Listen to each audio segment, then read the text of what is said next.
Hello and welcome back. Very exciting setup today because you don't usually get to see the top half of my bookcase because usually I'm sat in this chair, which I'm not even sure if you can see in this frame. Also, I think I'm out of focus because the camera's far away. It's all a big mess. And it's because this video is going to be a bookshelf tour, and I've been putting it off and putting it off because bookshelf tours take ages. Having to film everything, move all the books, editing, it just takes a long time. So I've had this in my drafts, like in the pipeline, to do a bookshelf tour for about a year. I've just been putting it off and putting it off and putting it off. So why now? You may ask, why now at 2 a.m. have I decided to do the bookshelf tour? It's a very good question. But the thing is, my insomnia has been playing up for like the last week, and the last 2 days I've been falling asleep at 7 a.m. and waking up at 4 p.m, which is obviously not a correct schedule for a functioning human. So it's currently 2 a.m. as I said, and I obviously can't sleep, so I'm a bit out of it, and I thought, let's do the bookshelf tour. Let's just get it out the way, because I'm not going to be sleeping for the next 5 hours anyway. And the reason it's been in the pipeline for so long is because this bookshelf behind me has been gradually filling up, and there's only so many piles that I can turn landscape. That's the word. And so I have a feeling, that itchy feeling, that I'm going to have to do an unhaul at some point soon, but I want to do the bookshelf tour before I do the unhaul so that I have a nice record of what all my books are at this current moment in time. And also I just thought it would be fun because, like I said, my usual sitting place, you only see a small section of the bookcase. There's two whole shelves that you just don't see when I'm filming, so I thought it would be quite fun just to give you a little tour.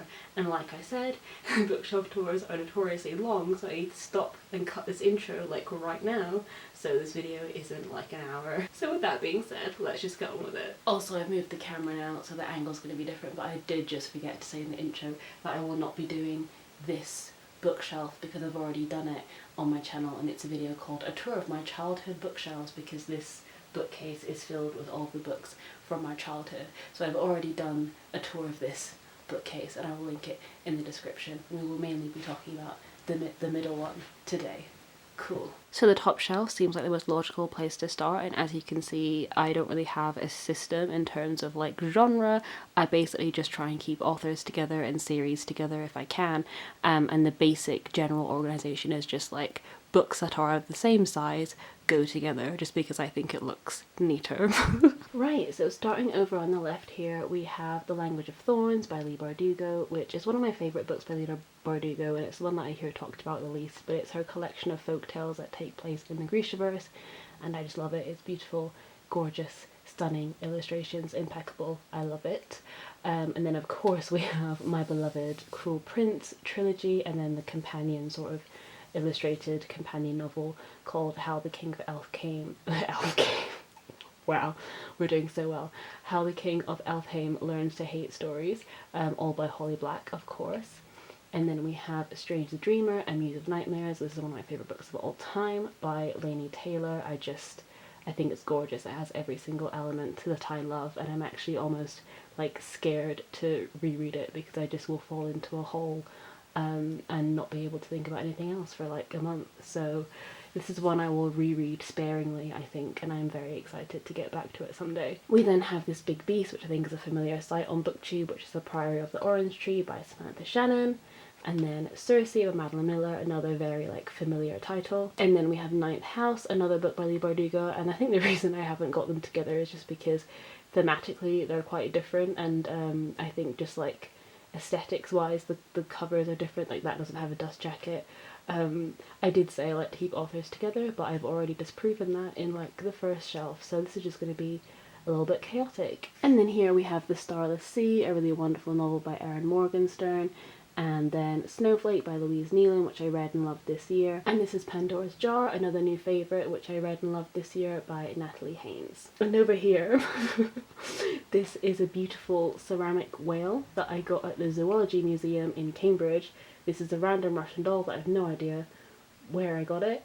And then this is a bouquet of fake polyester flowers that were used as a prop on a music video shoot for the band Bears and Trees, and I took it home as a souvenir and I thought it looked nice in the whale, so that's what that is.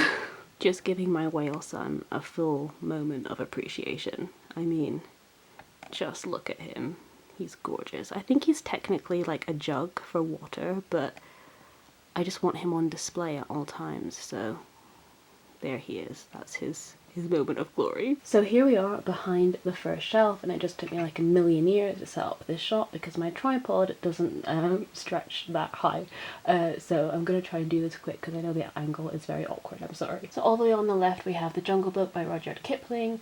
We have Deep Blue by Jennifer Donnelly, which is the start of a series that I never continued. We have Binge by Tyler Oakley, which is a memoir.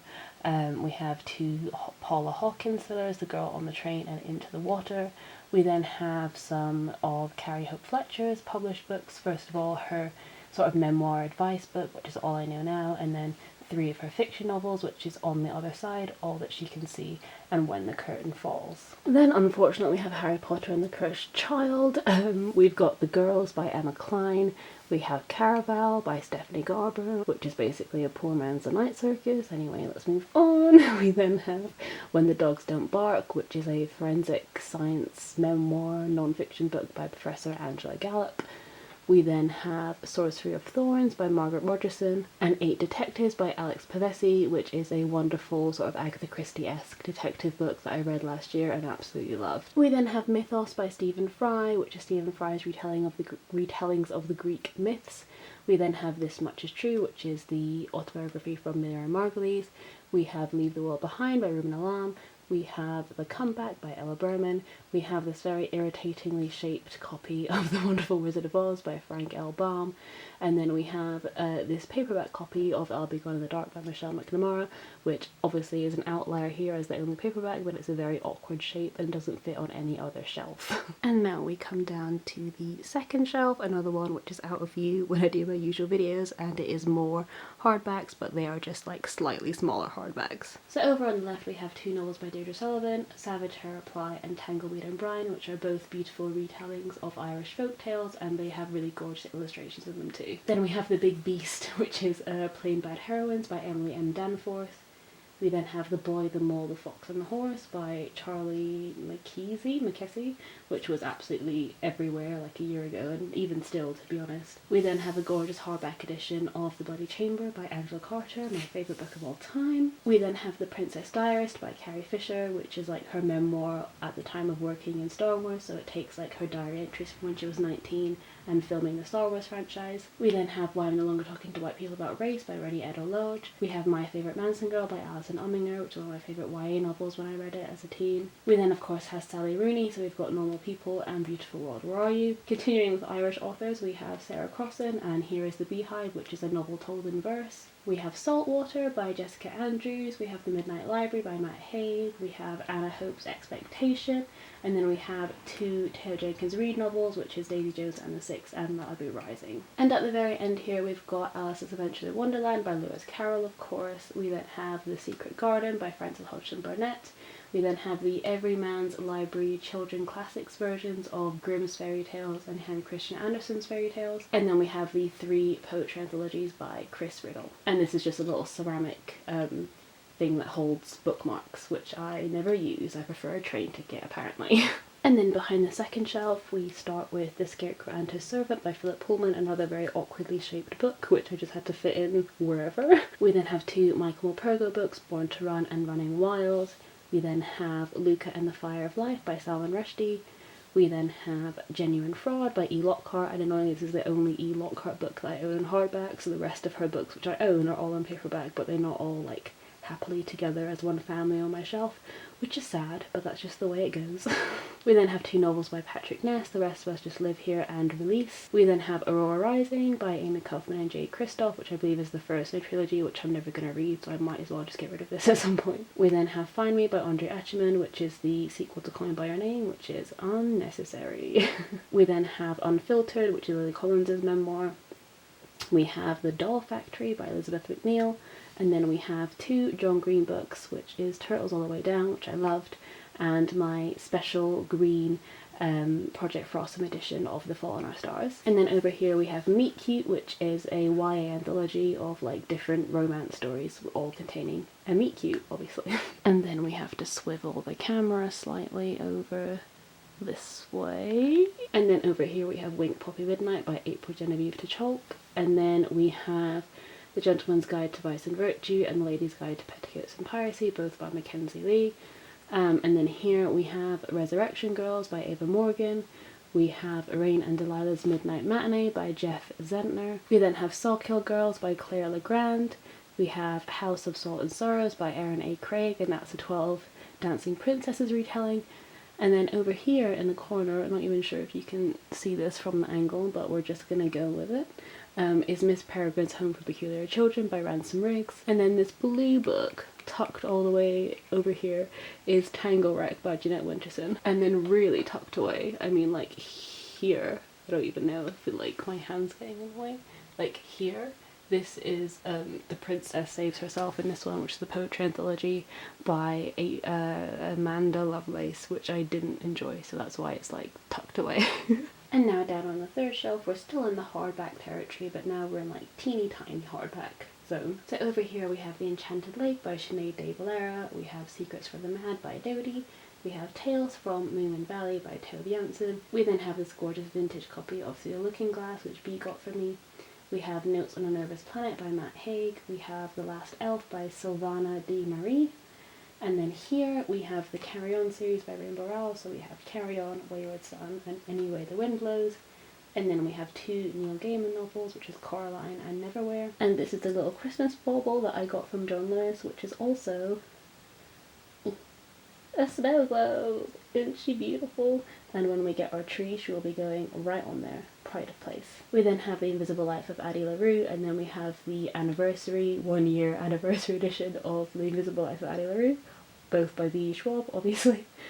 And then at the bottom here we have The Surface Breaks by Louise O'Neill. And as well as my little snow globe, I would love to draw your attention over here to my little family of figurines. These are of course little cake toppers for The Nightmare Before Christmas, so these are some characters from that film. This is Jack and Sally. It's one of my favourite films of all time, and B got me these little decorations and I love having them on my shelves. I just wish that I had a better place for the carbon monoxide detector, which is currently behind them and obscuring my lovely display, but I will definitely find a different place for that at some point. And now that we're behind the tiny hardbacks, we jump into paperback zone and also dystopian YA, because I need a whole shelf for that apparently, because 14-year-old me was obsessed. So starting on the left we have the Delirium series by Lauren Oliver, which is Delirium, Pandemonium and Requiem. We then of course have the Hunger Games trilogy, which is Hunger Games, Catching Fire and Mockingjay by Suzanne Collins. We have Divergent.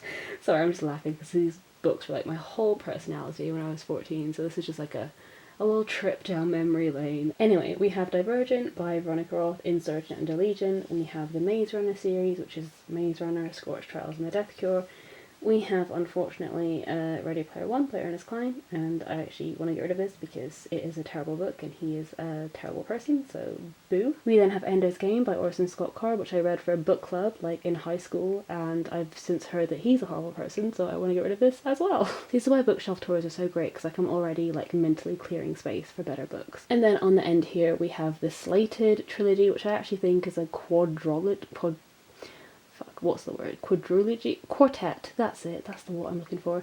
But I read these three when I was a teenager, and I think the fourth one just took ages to come out, and by the time it did, like, the YA dystopian phase, god, I'm getting tired, the YA dystopian phase had passed me by, so I only have these three on my shelves, and that was a very, like, long-winded way of saying, this is the series, I have it on my shelf, let's move on. Oh my god, like, I'm already getting out of breath and tired. I'm only on the third shelf. And then we swivel over here and we see my little figurines again.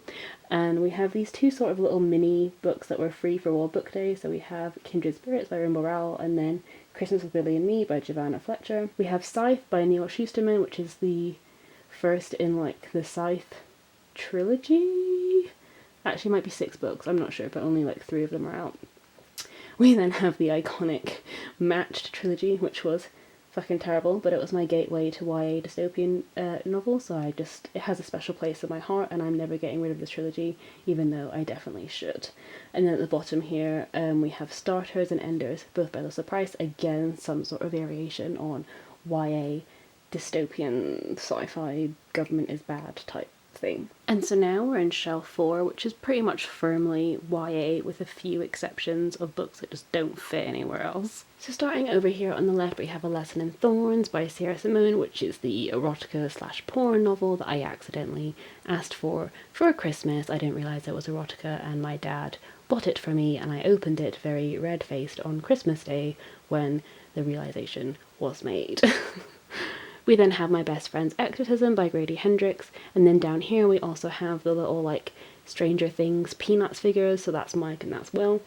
I never collected these, but B got in a frenzy of doing it, and she got so many duplicates that she just gave me some, so they take pride of place here. We then have Aristotle and Dante Discover the Secrets of the Universe by Benjamin Elias Saenz.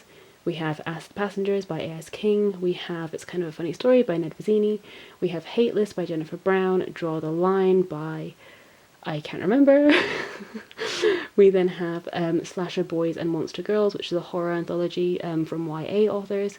We have The Seven Husbands of Evelyn Hugo, like the moment, the epiphany, she is the one. We then have Red, White and Royal Blue by Casey McQuiston and Little Threats by Emily Schultz. And then up here we have Needlework by Deirdre Sullivan. I know this looks terrible, like the layout here, but I was like running out of space and I'm sorry. And then shifting over to the little piles over here.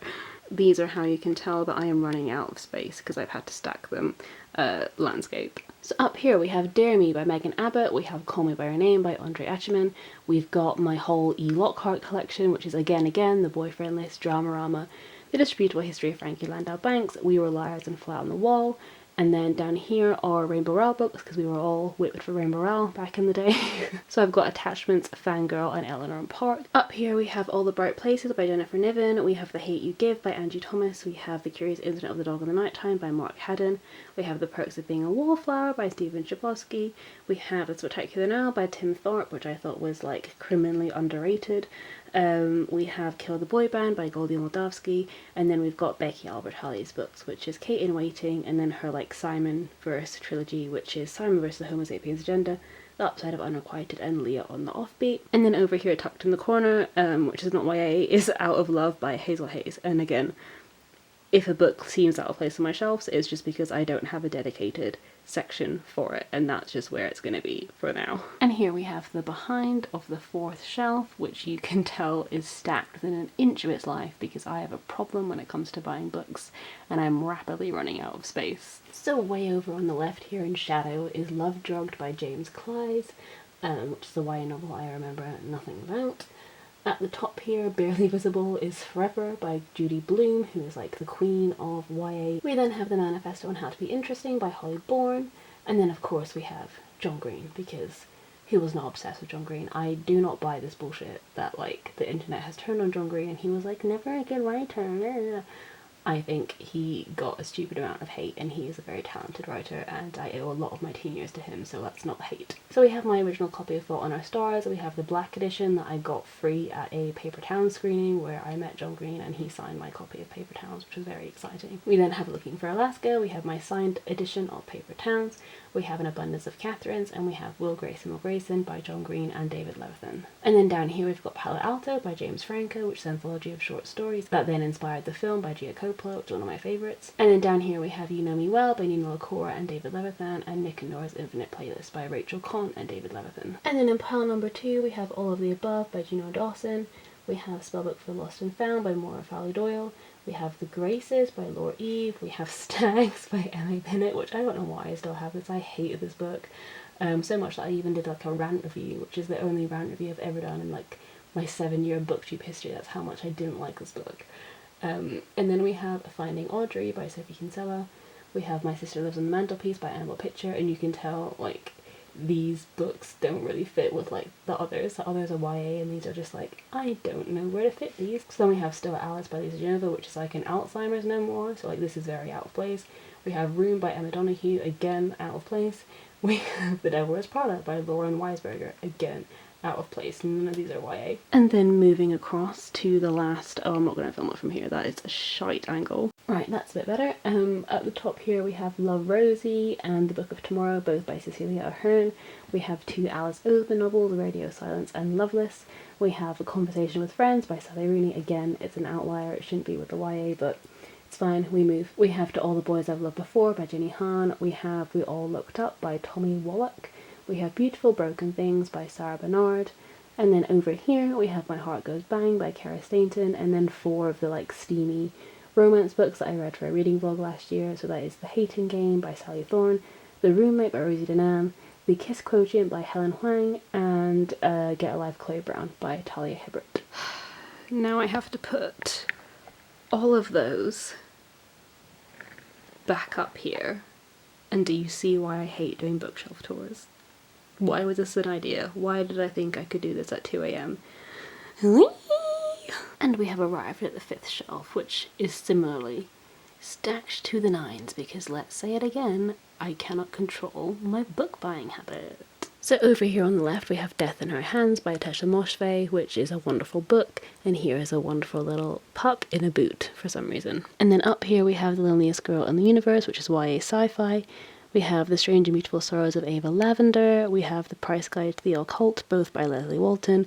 1 very good and 5 stars, and 1 not very good.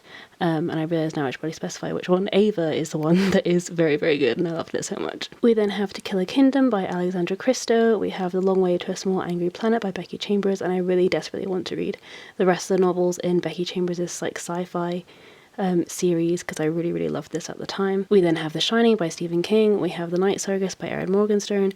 We have The Book of Lost Things by John Connolly, and then at the bottom here we have Lorelei by Laura Dockrell, and then here we have a little silver Demogorgon piece from the game Dungeons and Dragons, which my partner Kieran got me when I was in my very obsessed summer of rewatching Stranger Things again and again and again.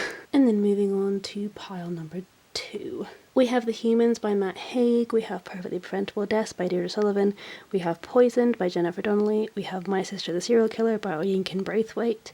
We then have The Secret History and The Goldfinch, both by Donna Tartt. We have Daughter of Smoke and Bone by Laini Taylor, and I really want to finish this trilogy sometime next year. I'm going to say I'm not going to read the next 2 books in December. We then have The Song of Achilles by Madeline Miller, and then The Girl Who Circumvented Fairyland in the Ship of Her Own Making by Catherine M. Valente. And saying that book title and the author name always like takes it out of me, it's so long. And then moving over to the last little bit. Now we're getting to the point where we have like shadows on the books because of where the camera is, but I'm just not even going to think about it because I am tired and sweaty. Right. At the top we have Her Body and Other Parties. We have Queenie by Candice Carty-Williams. We have The Water Cure by Sophie McIntosh. We have Cat's Eye by Margaret Atwood. We have A Little Life by Hanya Yanagihara. Still proud of myself that I managed to read that this year. Move. We have Things We Say in the Dark by Kirsty Logan, and The Beginning of the World in the End. Oh my god, The Beginning of the World in the Middle of the Night by Jane Campbell. Both of these are short story anthologies. And then at the bottom here we have Before the Coffee Gets Cold and Before the Coffee Gets Cold, Tales from the Cafe, both by Toshikazu Kawaguchi. And then cloaked in shadow over here we have All Our Hidden Gifts by Caroline O'Donoghue, which I recently read and loved. And we have The Southern Book Club's Guide to Slaying Vampires, which I adored when I read it and gave it 5 stars. And then here we have another Nightmare Before Christmas figurine, this time of the wonderful Sally, and yes, I'm stroking her, and yes, it's not weird, and yes, I'm a little bit too obsessed with this film. Yes. And here we are behind shelf number 5. This is the first one we've had in a while that isn't landscape stacked, but to be honest, I should probably change that around so that I have more space, so I might do that after I've talked through what's here. So over on the left here we have Anna Dressed in Blood and Girl of Nightmares, which is a duology by Kendar Blake. We have Beautiful Creatures, which is the first in a long series that I hear is very bad and underwhelming. I didn't enjoy the first book, so this can probably go at some point. We have Half Bad by Sally Green. We have The Wicked novel by Gregory Maguire, which in my Wicked Stan days, which are still ongoing to be honest, I tried to read and it went over my head, but I have kept it in the hope that I might return to it one day and find something in it, I don't know. We then have Hollow Pike by Juno Dawson. We have Ruby in the Smoke by Philip Pullman. We have Howl's Moving Castle by Diana Wynne Jones. We have Stardust by Neil Gaiman. We have Coraline by Neil Gaiman, which is my second copy of Coraline. This is my paperback copy. We have American Gods by Neil Gaiman, which I remember like slogging through last summer. I enjoyed it, but it's just like long, as you can see. We have Grim Tales by Philip Pullman, and we have Uprooted by Naomi Novik. And then we do the swivel. Oh my god, I'm like, the camera's right on the bit that, I hate lighting, so I didn't do cinematography at film school because this stuff irks me. Right, okay, that's fine, right, okay. So where were we? Right, we did Uprooted. So we have The Shining Girls by Lauren Wex. We have Gillian Flynn's novels, so we've got Gone Girl and Sharp Objects. I really want to read Dark Places, which is the only one that I don't have, I think. We have Big Little Lies by Leanne Moriarty. We have The Hunting Party by Lucy Foley. We have Twilight, of course, the OG. And then we have the Vampire Academy series, which I think everyone on my channel must be familiar with by now because I did a whole reread along earlier this summer. But in case you missed that, the novels are Vampire Academy, Frostbite, Shadow Kiss, Blood Promise, Spirit Bound, and Last Sacrifice. And we really are getting to the point where I'm losing my breath, like I've been speaking too much. Right, so now I've rearranged that entire shelf and it didn't even give me that much room. I mean, what is that, like 2 books? Was it worth it? No. Is my bookshelf tour technically now out of date because I have just completely rearranged the 5th shelf? I'm gonna go with no, because I don't want to start again from the beginning. So that's what shelf 5 looks like. All the books are the same. They're just like a bit of a different order. I'm sorry. So this is shelf 6, and these are the books, and shelf 6 features a bunch of crap that is not books that doesn't fit anywhere else in my room. But let's start at first with the books. So over on the left we of course have the Shadow and Bone series by Lee Bardugo, so that's Shadow and Bone, Siege and Storm, and Ruin and Rising, and then the companion duology Six of Crows and Crooked Kingdom. We then have some V. Schwab novels, so we've got This Savage Song and then her Darker Shade of Magic trilogy, so that's Darker Shade of Magic, A Gathering of Shadows, and A Conjuring of Light. And then we have the Raven Boys series by Maggie Stiefvater, which is The Raven Boys, The Dream Thieves, Blue, and The Raven King. And then down here we have more Jack and Sally figurines, but this time in Lego form, because I didn't have enough. I mean, didn't you know, like I need at least 7. Right, my camera started flashing at me and the battery is dying, so I don't have time to explain all the crap. So let's just dive in to the second bit of shelf 6. Oh my god, I'm really getting stressed now. Anyway, on the left we have the Throne of Glass series and the prequel book The Assassin's Blade, which is over in like the shadowy part. What's that shadowy part? You must never go there, Simba. Anyway, oh my god, I'm going insane. Alright, anyway, okay. Sorry, I feel like I'm just like, this started out quite relaxed and now I'm just like very, very stressed. Anyway, over here we have the Court of Thorns and Roses series, and my hand's blurry and this is such a mess. Alright. And then over this way we have the Lunar Chronicles by Marissa Meyer, so we have Cinder, Scarlet, Cress and Winter, and then Heartless, also by Marissa Meyer. And then we have Illuminae by Amy Kaufman and Jay Kristoff, which is the start of like a sci-fi series. And then we have some more Patrick Ness over here, so we've got the Chaos Walking trilogy, which is The Knife and Never Letting Go, The Ask and the Answer, and Monsters of Men. I have 2 copies of Monsters of Men because I changed the covers, that was the whole thing. And then over in the corner there we have A Monster Calls, also by Patrick Ness, and some random gunk souvenirs and stuff that I just don't fit anywhere else.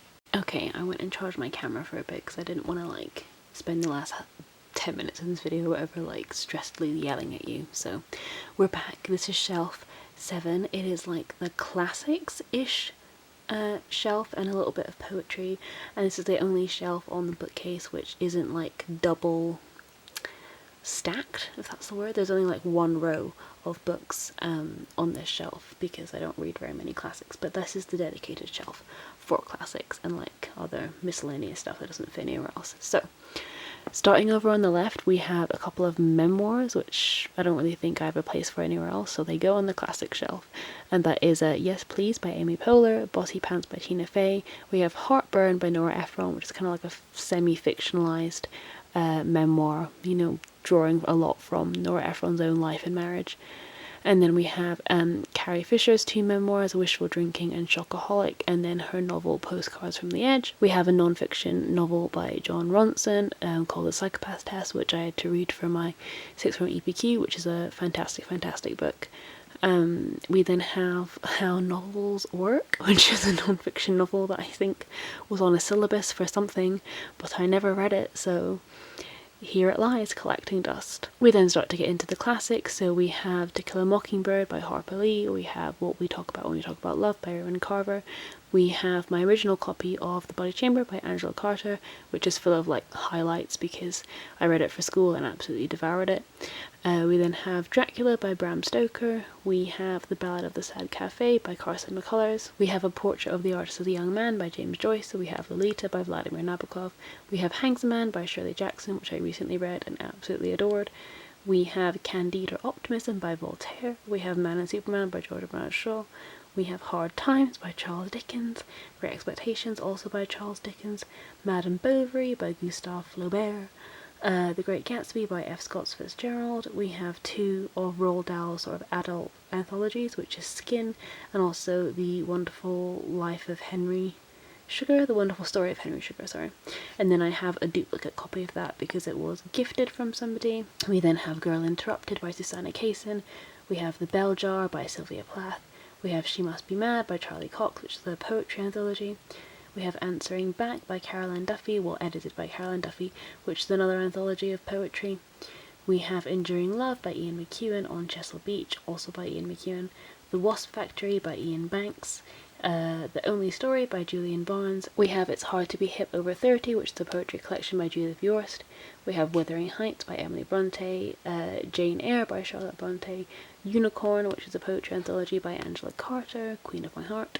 We have a sort of children's poetry anthology by John Hegley called My Dog is a Carrot. We have Reasons to Stay Alive by Matt Haig. We have Disgrace by J.M. Kitsia. And then we have The Beauty Myth, which is an essay by Naomi Wolf. And then if you take these books off of the classic shelf, you can see... Yep, that happens.